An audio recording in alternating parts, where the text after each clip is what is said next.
Morning to all of you students. आइए आज हम लोग अगला टॉपिक पे बात करते हैं और वो टॉपिक है आपका आय के मापदंड और आय का वितरण। आय का मतलब आप समझते हैं इनकम, उसका मापदंड उसको मापा जाए और आय का वितरण इसे कैसे बांटा जाए। ठीक है, इसके बारे में देखिए। आय आय हम किसको कहते हैं, पहले आय को समझ लेते हैं। इंग्लिश में अगर इसको कहें तो इनकम बोलते हैं। क्या बोलते हैं? इनकम। ठीक है, इनकम बोलते हैं। ठीक है, आपका इनकम का स्रोत क्या है? आपके घर में जैसे मान लीजिए आपके पापा मम्मी कोई जो है अलग अलग कार्य कर रहे होंगे। जैसे मान लीजिए आपके पापा टीचर हैं, ठीक है, तो टीचर हैं तो उनको उस कार्य यानी शिक्षक हैं यानी टीचर, तो पढ़ाने के बदले उनको जो पैसा दिया जा रहा है वो आपका आय का माने उनका आय का स्रोत हो गया है ना। आपके घर का आय का स्रोत वही है। ठीक है, ठीक उसी प्रकार जैसे मान लीजिए किसी के मम्मी हैं तो उनका जो है आय का स्रोत उनके कार्य के बदले जो दिया गया पैसा है या जो मिलता है वही आपका इनकम का स्रोत होगा। अब देखिए कुछ लोग के जो है घर में मम्मी पापा या कृषि कार्य में जुड़े हुए जो लोग हैं जो खेती किसानी करते हैं, तो उनका जो खेती किसानी यानी कृषि से जो फसल उत्पादन करते हैं, इस फसल उत्पादन से जो इनकम होता है, जैसे मान लीजिए व्यापारिक फसलों का उत्पादन किए, कपास का, गन्ना का, तो इस तरीके से जो जिस फसल का उत्पादन किए तो इसको बाजार में आप जैसे ही बेचते हैं तो उससे रुपया अर्थात इनकम होता है, वही तो इनकम है ना। तो आप बहुत अच्छे तरीके से समझ गए होंगे, इसमें कुछ ऐसा है नहीं। इसका वितरण कैसे कैसे इसका वितरण होता है, इसका मापदंड क्या होगा, चलिए आगे हम लोग और जानते हैं। आइए देखते हैं क्या है। आइए अब हम चर्चा करें कि देश के लिए कौन कौन से विकास के सूचक होने चाहिए। विकास के सूचक कौन कौन से होने चाहिए? ठीक है, देश के विकास हेतु राष्ट्रीय आय को एक प्रमुख सूचक माना जाता है। किसको? राष्ट्रीय आय को, अर्थात मान लीजिए जो भारत देश है उसके आय को प्रमुख सूचक माना जाता है यानी जा सकता है। इस आय का उपयोग लोगों की आवश्यकताओं और आकांक्षाओं की पूर्ति में किया जाता है। इस खर्च यानी इसे खर्च करके वे वस्तु एवं सेवा खरीदते हैं, वस्तु खरीदते हैं और सेवा खरीदते हैं। जैसे मान लीजिए कोई सामान आपको लेना है तो आपके पास पैसा रहेगा तब लेंगे ना, ऐसे थोड़ी ले लेंगे, है ना। देश के कुल उत्पादन से हम समाज के आय का अंदाजा लगा सकते हैं। इसलिए हम प्रति व्यक्ति जीडीपी को एक सूचक मानते हैं। प्रति व्यक्ति जीडीपी एक औसत है जो देश या क्षेत्र के कुल उत्पादन में भाग जनसंख्या का भाग देकर निकाला जाता है। ठीक है, किसका भाग देकर निकाला जाता है? जनसंख्या का भाग देकर निकाला जाता है। चलिए वो सब निकालने के लिए हम बताएंगे आगे, लेकिन पहले हम लोग आगे जानते हैं कि आखिर वो है क्या। तालिका में देख लीजिए थोड़ा सा, चयनित राज्यों की प्रति व्यक्ति आय वर्ष 2013-14 में। ठीक है, राज्य प्रति व्यक्ति आय महाराष्ट्र। अब देखिए राज्य है और प्रति व्यक्ति आय, हर व्यक्ति का आय किस तरीके का है। ठीक है, जैसे महाराष्ट्र में देखिए 1,14,392 है। ठीक है, प्रति व्यक्ति आय, एक वर्ष का आय है। ठीक है, अब आपने देखा कि एक व्यक्ति का आय 1,14,392 है और वो कहाँ का है? महाराष्ट्र का। उसी प्रकार हम केरल का देखते हैं। केरल में देखिए कि 1,03,820 रुपया है मात्र। कितना? 1,03,820 है। ठीक है। इसी दौरान अगर बिहार की बात करें तो क्या है, बिहार में तो इतना ज़्यादा कम है कि मत बात करिए आप, है ना। देखिए यहाँ पे 31,199 रुपये है प्रति व्यक्ति है एक वर्ष में। आप देख सकते हो कि महाराष्ट्र का तुलना अगर हम बिहार से करें तो सोच सकते हैं कि इसके 4 गुना महाराष्ट्र में प्रति व्यक्ति आय है, जो कि बिहार में बहुत कम है। तो इसको आप कह सकते हैं कि अब इसको देखने से भी आपको पता लग जाएगा कि बिहार वाले क्षेत्र में जो लोग जो हैं बहुत गरीब हैं, फिर है कि नहीं। आइए आगे देखते हैं, इससे और पता चल जाएगा कि क्या चीजें हैं, है ना। देखिए तालिका 17.2 में महाराष्ट्र, केरल और बिहार की प्रति व्यक्ति आय दर्शाती है। ठीक है, बिल्कुल दर्शाई है। आपने देखा अभी, आय से हमारा आशय राज्य की घरेलू उत्पाद से है। हम पिछली कक्षा से याद करने की कोशिश करेंगे कि सकल घरेलू उत्पाद का अर्थ है उस राज्य के किसी एक वर्ष के दौरान सभी उत्पादित अंतिम वस्तुओं एवं सेवाओं का मूल्य। हम देखते हैं कि इन तीनों राज्यों में महाराष्ट्र की प्रति व्यक्ति आय सबसे अधिक है और बिहार में सबसे कम है। इसका अर्थ है कि औसतन महाराष्ट्र में एक व्यक्ति के लिए एक वर्ष में 1,14,392 रुपए की वस्तुएं एवं सेवाएं उपलब्ध है। ठीक है, मतलब वो हर व्यक्ति 1,14,392 रुपए तक की वस्तु या सेवा खरीद सकते हैं। जबकि वही बात करें बिहार में, तो औसतन प्रति व्यक्ति के लिए केवल 31,199 रुपए की वस्तु एवं सेवा उपलब्ध है। इस सूचक से हम राज्यों की तुलना कर सकते हैं एवं समय के साथ उनकी प्रगति का अंदाजा लगा सकते हैं। आपको इससे पता चला होगा कि इनकी परचेजिंग पावर अर्थात खरीदने की शक्ति दोनों के बीच अलग अलग दिखाई दे रहा है। जिसके पास जितने ज्यादा पैसा होगा वो उतने ज्यादा सामान खरीद सकता है, वस्तु खरीद सकता है, सेवाएं खरीद सकते हैं। ठीक है, लेकिन जिसके पास जितने कम होगा वो उतने कम वस्तु सेवाएं खरीद सकते हैं। ठीक है, प्रति व्यक्ति आय मात्र एक संकेत है। इसका अर्थ यह नहीं है कि सभी लोगों को इतना प्राप्त हो रहा है, क्योंकि प्रत्येक व्यक्ति की आय अलग अलग है। कुछ लोगों की आय औसत से बहुत अधिक होती है, किंतु अधिकांश लोगों की आय औसत से कम होती है। इस असमानता को समझने के लिए हमें आय का वितरण अर्थात आय को बांट करके भी देखना होगा। औसत आय तुलना के लिए उपयोगी है, फिर भी यह आय के वितरण की असमानताएं छुपा देती है। मान लीजिए कि एक समूह में 5 लोग हैं जिनकी आय अलग अलग है। हम यह जानना चाहते हैं कि 2 वर्ष के बाद इस समूह की आय में क्या परिवर्तन हुआ है। इसे तालिका के माध्यम से समझ सकते हैं।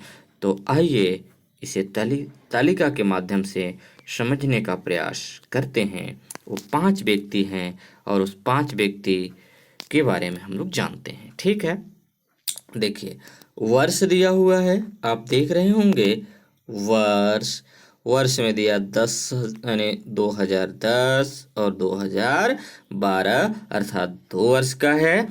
प्रति व्यक्ति यानी व्यक्ति ए, व्यक्ति बी, व्यक्ति सी, व्यक्ति डी, व्यक्ति ई, 5 व्यक्ति हो गए, है ना।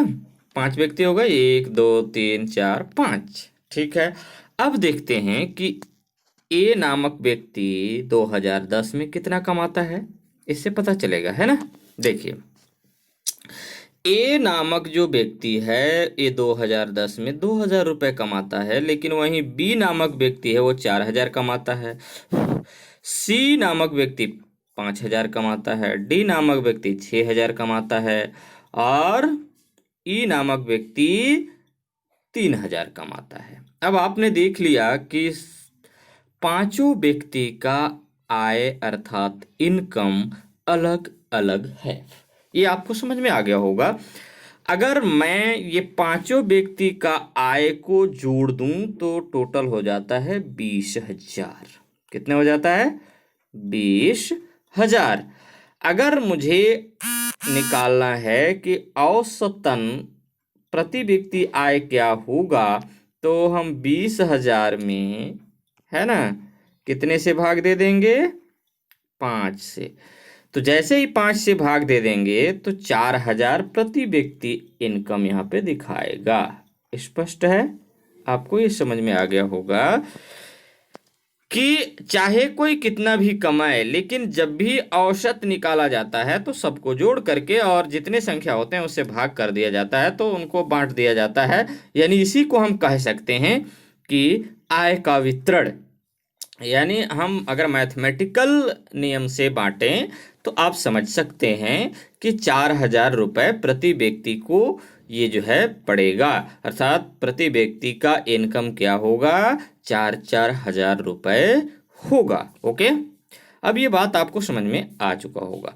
लेकिन मैं यही बात करूं 2012 की, तो 2000 रुपये ए नामक व्यक्ति, बी नामक व्यक्ति 8,000 रुपये, सी नामक व्यक्ति 6,000 रुपये, डी नामक व्यक्ति 6,000 रुपये और ई नामक व्यक्ति 8,000 रुपये कमाता है। टोटल 30,000 होता है। अगर 30 में आप 5 से भाग देंगे तो प्रति व्यक्ति 6,000 रुपये पड़ेगा, अर्थात हम लोग बांट दिए। ठीक है, इस तरह से औसत इनकम निकाला जाता है। प्रति व्यक्ति को जोड़ देते हैं, जितना जितना इनकम होता है उसको फिर जितने लोग रहते हैं उतने से भाग दे देते हैं और वो आपका निकल करके आ जाता है ना।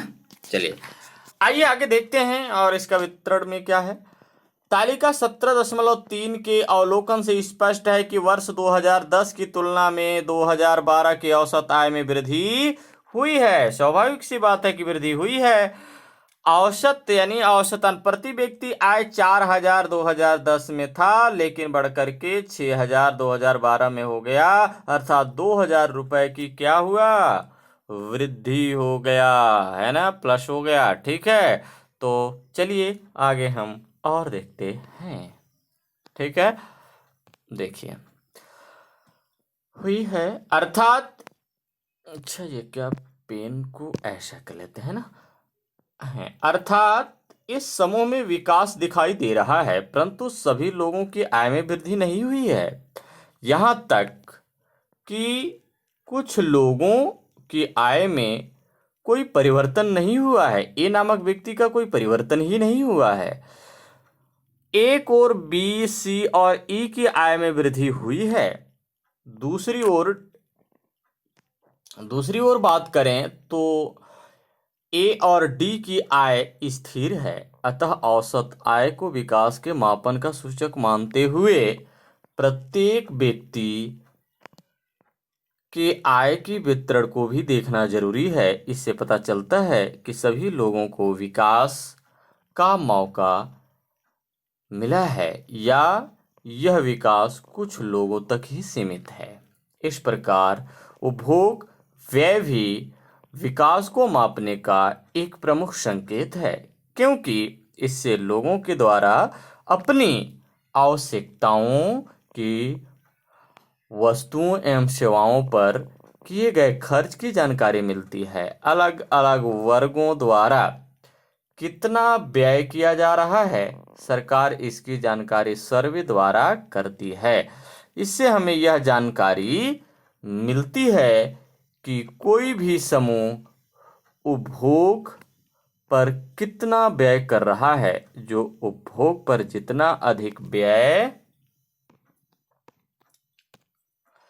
करता है वह आर्थिक रूप से उतना ही अधिक समृद्ध माना जाता है।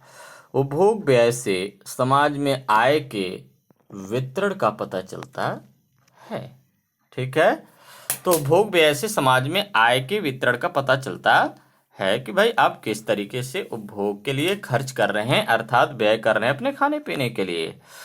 आइए हम एक तालिका से और समझने का प्रयास करते हैं, और वो तालिका है 17.4। लिखा हुआ है, भारत के ग्रामीण परिवारों में प्रति व्यक्ति मासिक उपभोक्ता व्यय ये कैसे खर्च करते हैं प्रति महीना।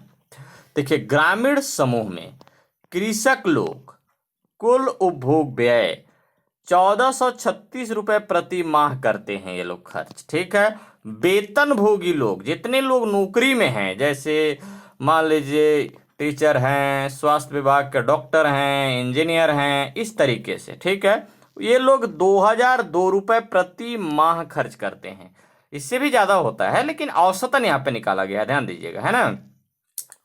आकस्मिक खेती यानी खेत मजदूर, आकस्मिक खेत मजदूर ये 1159 रुपए प्रति व्यक्ति प्रति माह के हिसाब से खर्च करते हैं। यहाँ पे आपने 3 स्तर देखा और तीनों का अलग अलग है। सबसे ज्यादा खर्च कौन कर रहा है, तो आप बता सकते हैं वेतनभोगी लोग कर रहे हैं, उसके बाद कृषक लोग, उसके बाद मजदूर लोग। ठीक है, चलिए दोस्तों, तो आगे हम बात करते हैं। और देखिए, उपयुक्त तालिका का अवलोकन करने पर पता चलता है कि कृषक अपने उपभोग पर कुल 1436 रुपए प्रति व्यक्ति प्रति माह खर्च करता है। इसी प्रकार ग्रामीण वेतनभोगियों का प्रति माह प्रति व्यक्ति कुल उपभोग व्यय 2002 रुपए है।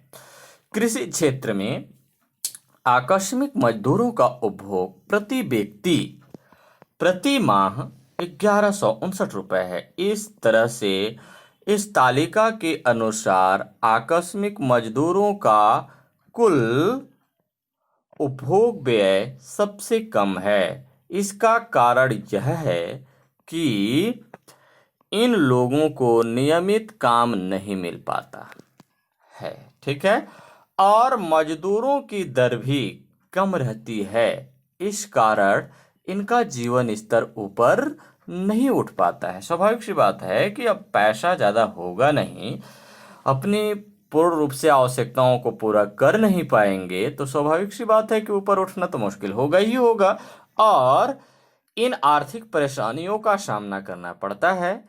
यदि विकास का लक्ष्य सार्वजनिक हित को सामने रखकर किया जाता है, तो इनके जीवन स्तर पर प्रभाव दिखना चाहिए, है ना।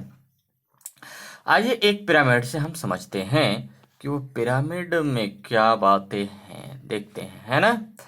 आइए इस पिरामिड को मैं छोटा सा करके दिखाऊं आपको। ये देखिए, है ना, देखिए। अब यहाँ सबसे निचली स्तर में आप देख रहे होंगे कि 1 लाख यानी 1.5 लाख से कम आय, जिसका 1.5 लाख से कम आय वाले व्यक्ति हैं, वो कितने परिवार इतने हैं इसमें हैं जो कि 1.5 लाख से कम इनकम होता है प्रति वर्ष में। देखिए, 1350 लाख परिवार, है ना, 1350 लाख परिवार। ठीक है, अब मैं आपसे कहूं कि एक परिवार में मैं मान लूं औसतन 5 लोग होते हैं, तो 1350 लाख परिवार को अगर मल्टीप्लाई 5 से कर देंगे तो आपको पता चल जाएगा कि बहुत ज्यादा जनसंख्या ऐसे हैं जो 1.5 लाख से कम रुपए कमाते हैं प्रति वर्ष में। ठीक है, लेकिन अगला डाटा और आइए देखते हैं कि जो 710 लाख परिवार हैं, कितने हैं, 710 लाख परिवार हैं जो 1.5 लाख से 3.5 लाख औसतन, आप इसे समझ लीजिए 3.4 लाख के बीच आय है इनकी। ठीक है, उसके बाद आगे आइए 310 लाख परिवार ऐसे हैं जिनका 3.5 लाख से 17 लाख के बीच का इनकम है। ठीक है, उसके बाद 17 लाख से अधिक जिसका कमाई है वो मात्र 30 लाख परिवार हैं। समझ सकते हैं कितना कम है, बहुत ज्यादा कम है। ठीक है, इस तरह से जो है भारत में आय का वितरण है लोगों की संख्या के आधार पर। ठीक है बच्चों, तो चलिए आगे हम फिर और बात करते हैं, देखते हैं क्या है। आइए देखते हैं, यहाँ आइए, ये आपका है स्वास्थ्य से संबंधित, शिक्षा एवं स्वास्थ्य से संबंधित। देखिए, विकास के अन्य सूचक शिक्षा एवं स्वास्थ्य है, शिक्षा एवं स्वास्थ्य भी है। देखिए क्या है, शिक्षा एवं स्वास्थ्य के आधार पर व्यक्ति रोजगार या अन्य आर्थिक अवसरों का लाभ उठा सकता है। जिस समाज में शिक्षा व्यवस्था का समुचित एवं प्रभावी प्रसार होता है एवं सभी बच्चों को विद्यालय में दाखिला लेने का अवसर मिलता है, वहाँ बाल मजदूरी की प्रथा स्वतः समाप्त हो जाती है। व्यक्ति का समाज में किसी भी प्रकार का शोषण होता है तो वह शिक्षा पाकर उसका विरोध करने में कुछ अधिक समर्थ हो जाता है। स्वास्थ्य सुविधाओं का लाभ उठाकर रोगों से बचाव किया जा सकता है। शिक्षा एवं स्वास्थ्य की उपलब्धता एवं इसका प्रभाव केवल उन्हीं व्यक्तियों तक सीमित नहीं रहता जिन्हें इनका लाभ मिलता है, वरन समाज के अन्य सदस्यों पर भी इसका प्रभाव पड़ता है। एक स्वस्थ एवं शिक्षित व्यक्ति की प्रेरणा से दूसरे लोगों को भी आगे बढ़ने का क्या मिलता है, अवसर मिलता है। ठीक है, आगे देखते हैं।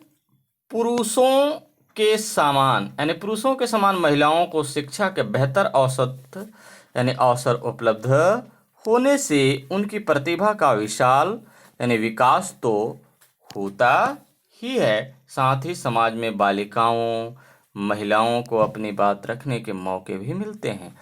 समाज में महिलाओं की बात को सुनने का वातावरण उत्पन्न होने से उसकी भूमिका बदलती है। पौष्टिक आहार, शुद्ध पेयजल, स्वच्छता की व्यवस्था बेहतर स्वास्थ्य के निर्धारण हेतु अनिवार्य तत्व हैं। जिन देशों में इन सेवाओं की समुचित व्यवस्था है उन देशों का विकास तेजी से हो रहा है। उन देशों का विकास किससे हो रहा है, बहुत तीव्र गति से हो रहा है। ठीक है, मानव विकास सूचकांक। आइए देखते हैं मानव विकास सूचकांक कैसे जो है नापा जाता है, कैसे जानते हैं, इसके बारे में जानते हैं हम, है ना। विकास को मापने के लिए आय के स्तर को महत्वपूर्ण माना जाता है, ध्यान रखना का, आय के स्तर को, किंतु समग्र विकास को मापने के लिए यह मापदंड पर्याप्त नहीं है। हमें अन्य मापदंडों के बारे में भी विचार करना होगा। इसकी सूची लंबी हो सकती है, पर हमें कुछ चुने हुए मापदंडों को लेना होगा। पिछले लगभग 2 दशक में स्वास्थ्य और शिक्षा जैसी सूचकों को राष्ट्रीय आय के साथ व्यापक स्तर पर विकास के माप के लिए प्रयोग किया जाने लगा है। उदाहरण के लिए संयुक्त राष्ट्र विकास कार्यक्रम द्वारा प्रकाशित मानव विकास रिपोर्टों में भी विभिन्न देशों की तुलना उनके शिक्षा, स्वास्थ्य, जीवन प्रत्याशा के आधार पर की जाती है। ठीक है, आगे आइए देखते हैं और क्या है। जीवन प्रत्याशा जन्म के समय एक व्यक्ति के औसत अनुमानित जीवन काल को दर्शाती है। यह एक अनुमान लगाती है कि एक बच्चा कितने वर्ष तक जीवित रह सकता है। समग्र विकास की दृष्टि से यह एक महत्वपूर्ण सूचक है। साक्षरता दर 15 वर्ष और उससे अधिक आयु के लोगों में साक्षर जनसंख्या के अनुपात को बताती है। यदि हम सबके लिए स्कूलों की व्यवस्था कर रहे हैं तो आने वाली पीढ़ियों में यह साक्षरता दर बढ़नी चाहिए। 5 वर्ष तक की उम्र मनुष्य के विकास का महत्वपूर्ण समय होता है। इस अवधि में मनुष्य के मस्तिष्क का सबसे अधिक विकास होता है। यदि इस अवधि में बच्चा कुपोषित होता है तो उसका प्रभाव जीवन भर पड़ने की संभावना बनी रहती है। ठीक है। विकास का सबसे महत्वपूर्ण लक्ष्य है कि हम अपनी आने वाली पीढ़ी को एक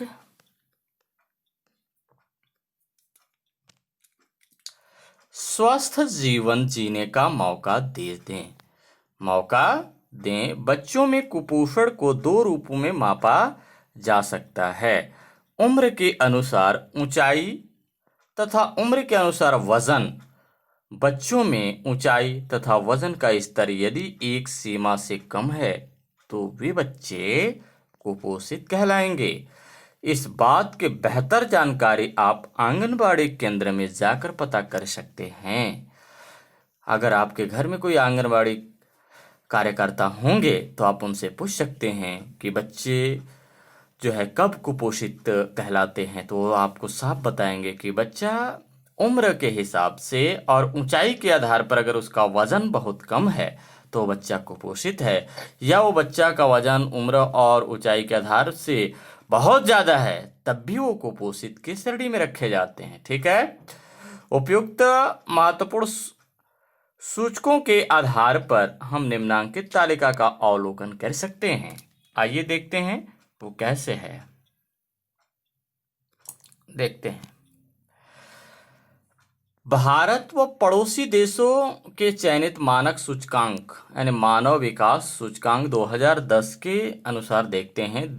इधर देश है ये वाला में, जीवन प्रत्याशा वर्ष है, साक्षरता दर 15 वर्ष पहले यानी प्रतिशत, और 5 वर्ष के उम्र के बच्चों में कुपोषित का स्तर देखते हैं। ठीक है। उम्र के अनुसार कम ऊंचाई प्रतिशत, उम्र के अनुसार कम वजन प्रतिशत, ये इस आधार पर देखा जाएगा, मतलब ऊंचाई के अनुसार और वजन के अनुसार, उम्र के आधार पर। ठीक है।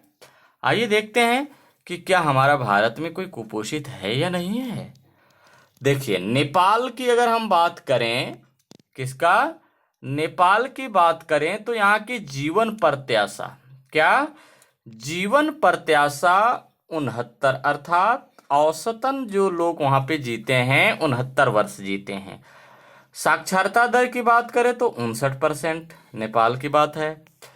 अगर उम्र के आधार पर देखें तो कम ऊंचाई यानी उम्र के आधार पर या उम्र के अनुसार कम ऊंचाई वाले लोग कितने परसेंट हैं, तो 49% हैं। उम्र के अनुसार कम वजन कितने हैं, 39% है। देखो यहाँ पे अब ये लोग कुपोषित कहलाएंगे जो जितने परसेंट है। अब इसी बात को हम भारत में अगर अप्लाई कर दें तो भारत में देखें तो भारत में देखिए आपका है कि जीवन प्रत्याशा 65 वर्ष, यानी भारत के लोग 65 वर्ष जीते हैं औसतन। ठीक है। साक्षरता दर 15%, यानी 15 वर्ष से ऊपर उम्र वाले को कितना है, 63% भारत में है। लेकिन कम यानी उम्र के अनुसार कम ऊंचाई वाले लोग 48% हैं और कम वजन वाले 43% है। सोचो, भारत में बहुत ज्यादा कुपोषित लोग हैं। चीन की बात हम करें तो चीन में देखिए जीवन प्रत्याशा 73 वर्ष है और साक्षरता दर 98% है, और ये उम्र के अनुसार कम ऊंचाई वाले लोग 10% हैं और कम वजन वाले लोग 4%, मतलब नहीं के बराबर समझिए। बहुत अच्छा स्थिति में चीन है। ठीक है। उसके बाद हम अपना पड़ोसी एक और है जो श्रीलंका, जो लटका हुआ है नीचे, भारत के नीचे, इसका देखिए कि उम्र यहाँ पे 75 वर्ष, लोग बहुत ज़्यादा चीन से भी ज़्यादा यहाँ पे जीते हैं। 91% लोग वहाँ पे साक्षर हैं, पढ़े लिखे लोग हैं। 17% लोग जो है ये उम्र के आधार पर ऊंचाई इनकी कम है, और 21% लोग ऐसे हैं जिनकी उम्र के आधार पर वजन कम है। ठीक है। तो इस तरीके से आप देख सकते हैं कि इस आंकड़ा से हमें पता चलता है कि भारत, ये जो 4 देश हैं, इस चारों देशों में बहुत कमजोर नजर आ रहा है कि नहीं। लेकिन फिर भी कोई बात नहीं, सुधार तो होगा ही। ठीक है। आइए आगे देखते हैं। मानव विकास की दृष्टि से हमें आय व अन्य लक्ष्यों को समग्र रूप से देखना चाहिए। यानी इसी नज़रिए से हमने मानव विकास के सूचकों को समझा है। विकास का प्रभाव मानव जीवन पर झलकना चाहिए। शिक्षा व स्वास्थ्य संबंधी सूचक इसके सबसे अहम पहलू हैं। ठीक है, उसके बाद आगे आइए देखते हैं।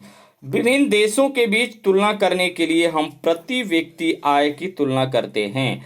देशों की अलग अलग मुद्राओं को अमेरिकी डॉलर के अनुसार देखते हैं। यानी $1 कितने रुपए के बराबर होगा, $1 कितने रुपए के बराबर होगा, या कितने युआन या कितने नेपाली रुपए के बराबर होगा। मान लीजिए अमेरिका में एक व्यक्ति के पास $100 है और वह व्यक्ति भारत आता है तो उसके पास कितने रुपए होंगे, $1 अर्थात 65 रुपए बाजार भाव के अनुसार उसके पास लगभग 6,500 रुपए होंगे। परंतु यहाँ हम बाजार भाव का उपयोग नहीं कर सकते हैं, नहीं करते।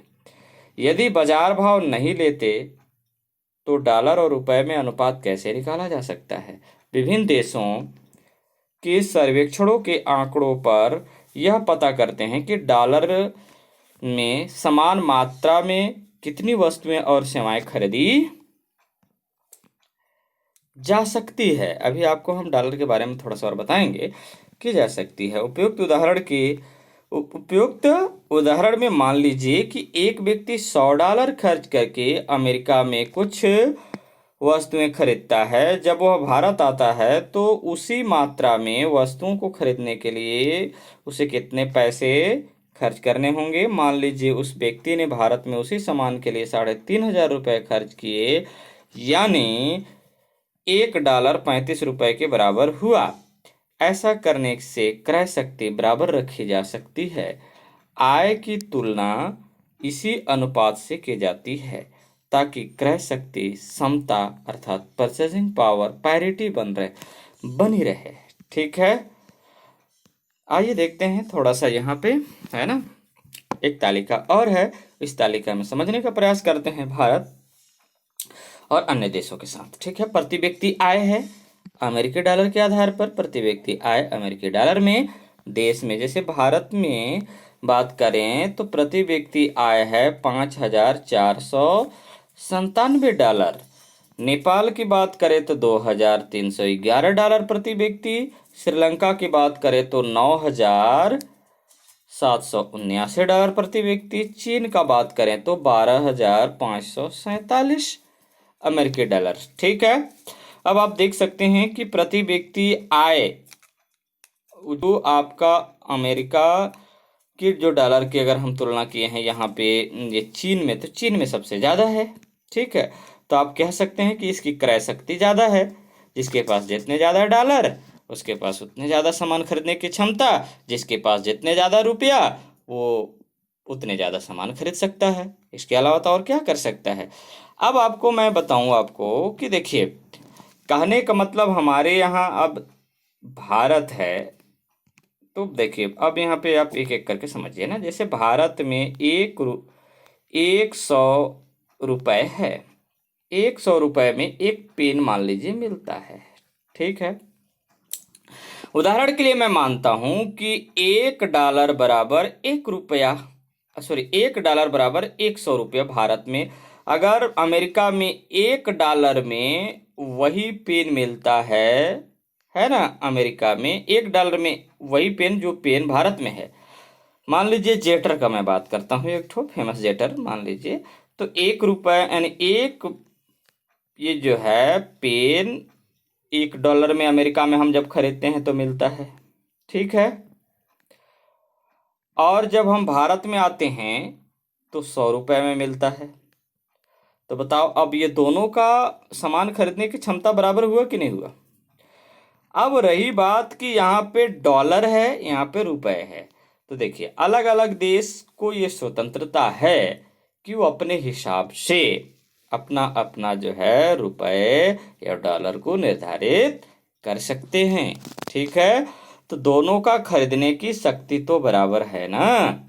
ये थोड़ी है अमेरिका में आप जाइए $100 को $1 में कन्वर्ट कर दीजिए। आप $100 में भारत में भी एक पेन खरीदते थे और अमेरिका में जाएंगे तो वहाँ भी खरीदेंगे, क्या दिक्कत है। अमेरिका वाले लोग यहाँ आएंगे, $1 दे देंगे और 100 रुपये ले लेंगे, तो इसको जो है बदल करके और खरीद लेंगे, कुछ दिक्कत नहीं है, समान रूप से है। तो अगर आपसे पूछा जाए कि महंगाई कहाँ है तो आप कह देंगे कहीं नहीं है, क्योंकि दोनों जगह तो बराबर है।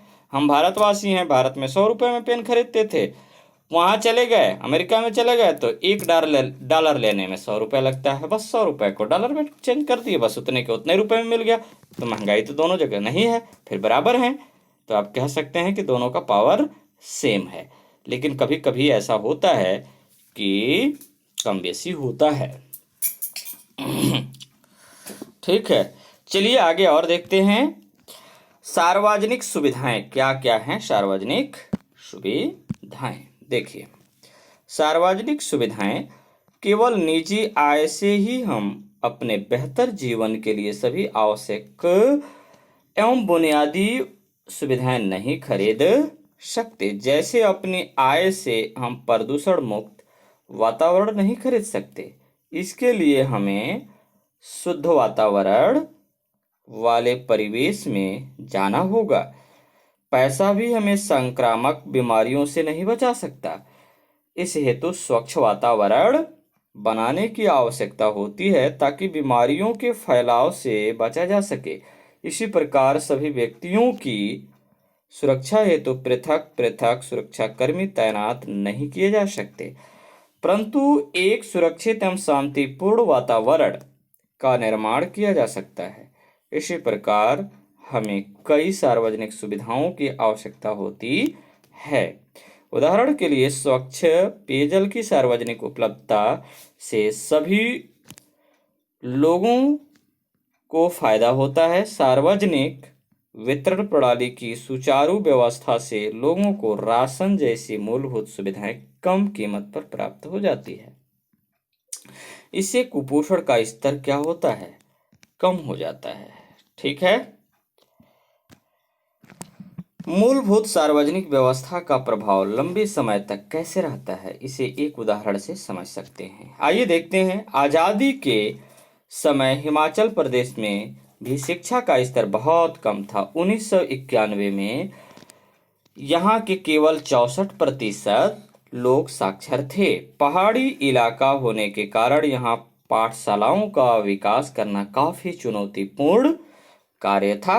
हालांकि सरकार एवं जनता दोनों ही शिक्षा के लिए उत्सुक थे। ठीक है, तो अब जब दोनों ही उत्सुक हैं तो इस काम को पूरा किया जा सकता है कि नहीं। राज्य सरकार ने पाठशालाएं शुरू की और निःशुल्क अथवा कम लागत पर शिक्षा सुनिश्चित किया। धीरे धीरे इन विद्यालयों में शिक्षकों, कक्षाओं, शौचालय तथा पीने के पानी आदि की सुविधाएं दी गई। यह आश्चर्यजनक है कि वर्ष 2005 में जबकि पूरे देश में प्रत्येक बालक बालिका की शिक्षा पर औसत 1049 रुपये खर्च किए जा रहे थे, जबकि हिमाचल प्रदेश में यह खर्च 2005 रुपये था। इस राज्य में लड़कियों की शिक्षा को प्रोत्साहित किया गया। फलस्वरूप यहाँ की शिक्षा व्यवस्था में व्यापक परिवर्तन आया। यहाँ शिशु मृत्यु दर तथा लड़कियों की बाल मृत्यु दर में भी कमी आई। यहाँ की महिलाएं कामकाजी एवं आत्मविश्वासी हैं। कहाँ की? ये जो है आपका जो है हिमाचल प्रदेश की हैं। ठीक है, आगे आइए। खुद भी घर के बाहर काम करते हुए अपनी बेटियों से बाहर काम करने की उम्मीद रखती हैं। ग्रामीण मंडलियों में इनकी सक्रिय भागीदारी भी होती है। इस प्रकार शिक्षा ने इस प्रदेश में काफी बदलाव ला दिया। 2011 की जनगणना के अनुसार साक्षरता दर 83.98% तक पहुंच गई है। अब इस राज्य का मानव विकास सूचकांक अन्य राज्यों से काफी बेहतर है। ठीक है, काफी बेहतर है। आइए एक तालिका और देखते हैं। इस तालिका में कहा गया है कि इसकी झलक नीचे दी गई तालिका में देखते हैं कि हिमाचल प्रदेश में 5 वर्ष से अधिक स्कूली शिक्षा पाने वाले छात्र छात्राएं कितने हैं। 1993 और 2006 की तुलना करते हैं। छात्राएं 39% 1993 में थी, लेकिन जो बढ़कर के 60% 2006 में हो गई हैं। छात्र 57% उस समय थे, लेकिन अब बढ़कर के 75% हो चुके हैं। ठीक है, आइए आगे और थोड़ा सा है और इसको बात कर लेते हैं। इस प्रकार हमने इस अध्याय में विकास की अवधारणा को जानने का प्रयास किया। विकास के मापने हेतु हमारे पास कई मापदंड मौजूद हैं। इन मापदंडों के आधार पर मानव विकास संकेतकों में हुई प्रगति का जब हम अनुमान लगाते हैं तो तब विकास का वास्तविक अर्थ समझ में आता है। आय पहला होगा, आय के आधार पर, फिर साक्षरता दर के आधार पर, जीवन प्रत्याशा के आधार पर तथा समाज में पोषण का स्तर जैसे मानकों की कसौटी पर खरा उतरने वाला विकसित समाज की श्रेणी में रखा जाता है। ठीक है, तो इस तरह से आपका ये चैप्टर आज समाप्त हो गया। बाकी अगले दिन हम फिर से बात करेंगे, अगले टॉपिक पे बात करेंगे। चलिए आज के लिए बस इतना ही, लेकिन इससे पहले आपको मैं एक दो क्वेश्चन दे दूं ताकि आप इस क्वेश्चन को हल करके और भेजेंगे, है ना। देखिए, सार्वजनिक सुविधाएं है ना, कौन कौन से हैं आप स्पष्ट कीजिए। ठीक है, अब कौन कौन से सार्वजनिक सुविधाएं मिलते हैं, जैसे मान लीजिए आपका स्कूल की व्यवस्था, स्वास्थ्य की सुविधा, अन्य अन्य, जैसे ही उसको आप सुनेंगे पढ़ेंगे तो आपको समझ में आ जाएगा, आप उसे लिखेंगे। ठीक है, उसके बाद एक क्वेश्चन है, मानव विकास सूचकांक से आप क्या समझते हैं, स्पष्ट कीजिए। बस 2 क्वेश्चन है और ये 2 क्वेश्चन को आप आंसर लिख करके प्रोवाइड करेंगे। ठीक है, तो धन्यवाद बच्चों, बाकी अगले दिन हम फिर से बात करेंगे।